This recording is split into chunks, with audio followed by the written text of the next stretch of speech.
बिस्मिल्लाहिर्रहमानिर्रहीम। अस्सलाम वालेकुम। नस दबने की वजह क्या होती है, जानिए इस तकलीफ दे मसले से निपटने के लिए चंद आसान और घरेलू नुस्खे। कई बार ऐसा होता है जिस्म के किसी हिस्से में दबाव या ताकत के नतीजे में असबी रेशे दब जाते हैं, जिसके नतीजे में दिमाग को सिग्नल मिलते हैं। असबी रेशे पर दबाव के नतीजे में पट्टे या नब्ज या शरियान में खिंचाव महसूस होने लगता है और यही वजह है कि इसे नस दबने का मर्ज भी कहा जाता है, जो कि नर्व कंप्रेशन कहलाता है।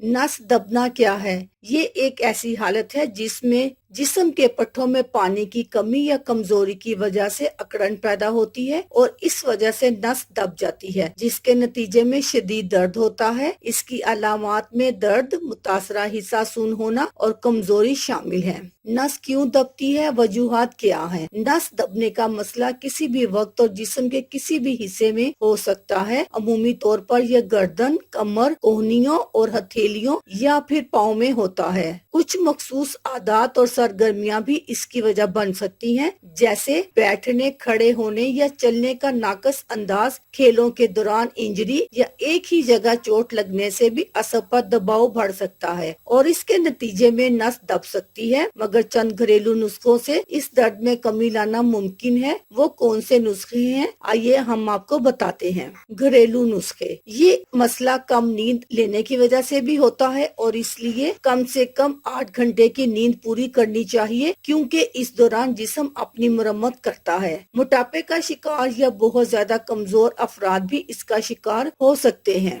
ज्यादा से ज्यादा पानी पिएं और ऐसी सरगर्मियों से गुरेज करें जिससे पट्टों पर खिंचाव हो और दबी हुई नस पर मजीद दबाव पड़े। इस मसले के इलाज के दौरान ये ख्याल रखना जरूरी होता है कि असाब का बहुत ज्यादा इस्तेमाल ना करें, क्योंकि इससे ये मसला ज्यादा बदतर भी हो सकता है। मुतासिर अफराद को ऐसी सरगर्मियों से गुरेज करना चाहिए जो मुतासरा हिस्से को असब को मुतासिर करे। इन्हें सोने के लिए ऐसी पोजीशन बनानी चाहिए जिससे असाब पर दबाव में कमी आए। कुशन का इस्तेमाल, एडजस्टेबल कुर्सियां और बैठने के दौरान गर्दन को आराम फराहम करना इस दबाव में कमी ला सकता है। इसके अलावा नसों और मांस को पुरसुकून बनाने वाली और दर्द कुश अद्वियात का इस्तेमाल भी किया जा सकता है। हल्की फुल्की स्क्रैचिंग और योगा भी मुतासरा हिस्से पर तनाव और दबाव में कमी लाने में मदद दे सकते हैं, मगर ये बहुत जरूरी है कि बहुत ज्यादा स्क्रैचिंग से गुरेज किया जाए, वरना मामला उलट भी हो सकता है।